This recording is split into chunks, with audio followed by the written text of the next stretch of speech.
Pantangan-pantangan dalam adat Minang, nilai-nilai yang tetap hidup di tengah modernitas. Masyarakat Minangkabau dikenal sebagai salah satu etnis di Indonesia yang masih memegang teguh adat dan tradisi leluhur. Di balik megahnya rumah gadang, lincahnya tari piring, dan lezatnya rendang, tersimpan sistem nilai yang mengatur kehidupan sehari-hari, pantangan-pantangan adat. Pantangan ini bukan sekadar larangan kaku, tetapi bentuk kearifan lokal yang diwariskan secara turun-temurun untuk menjaga kehormatan, keselarasan sosial, dan moralitas.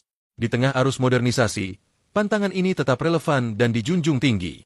Berikut beberapa pantangan utama dalam adat Minang yang hingga kini masih dihormati. Pantangan berlaku kasar terhadap kaum ibu. Falsafah Minang menempatkan perempuan pada posisi yang sangat dihormati. Bundo kanduang limpapeh rumah nan gadang, yang berarti ibu adalah tiang penyangga rumah adat. Dalam sistem matrilineal Minang, perempuan bukan hanya pemilik harta pusaka, tetapi juga penjaga nilai-nilai budaya. Berlaku kasar, membentak, apalagi merendahkan perempuan, khususnya ibu, dianggap mencoreng kehormatan keluarga besar. Pelanggaran terhadap nilai ini bisa mengakibatkan sanksi sosial dan dijauhi masyarakat. Pantangan melanggar musyawarah. Salah satu ciri khas budaya Minang adalah musyawarah untuk mufakat. Segala keputusan penting, baik dalam keluarga, kaum, maupun nagari, harus melalui diskusi bersama.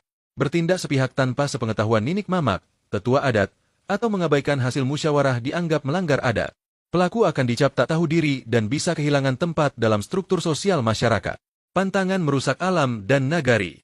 Dalam adat Minang, alam bukan hanya sumber kehidupan, tapi juga bagian dari warisan leluhur. Hutan, sungai, tanah ulayat, dan sawah adalah entitas sakral yang tidak boleh dirusak sembarangan. Menebang pohon tanpa izin, mencemari sungai, atau merusak tanah warisan dianggap sebagai perbuatan tercela yang tidak hanya merugikan masyarakat, tapi juga diakini bisa mengundang bala, musibah. Pantangan menikahi satu suku, suku Nan Sabari. Karena sistem kekerabatan Minang mengikuti garis ibu, pernikahan dengan seseorang dari suku yang sama, meskipun tidak sedarah langsung, adalah pantangan keras. Tujuannya untuk menjaga kesucian garis keturunan, mencegah konflik internal, dan menjaga harmoni hubungan kekerabatan dalam komunitas. Pantangan berpakaian sembarangan dalam acara adat. Setiap acara adat, seperti Batagak Gala, pengangkatan penghulu, pernikahan, atau kematian, memiliki aturan berpakaian yang ketat. Warna, corak, dan model pakaian mencerminkan posisi sosial, status acara, dan rasa hormat terhadap adat. Berpakaian tidak sopan atau salah kostum dalam acara adat bisa dianggap mencoreng marwah kaum dan penghinaan terhadap para tetua. Pantangan membanggakan diri secara berlebihan. Kerendahan hati adalah salah satu nilai utama dalam adat Minang. Orang yang suka menonjolkan harta, jabatan, atau kepintaran secara berlebihan akan dianggap sombong dan tak tahu di angin lalu.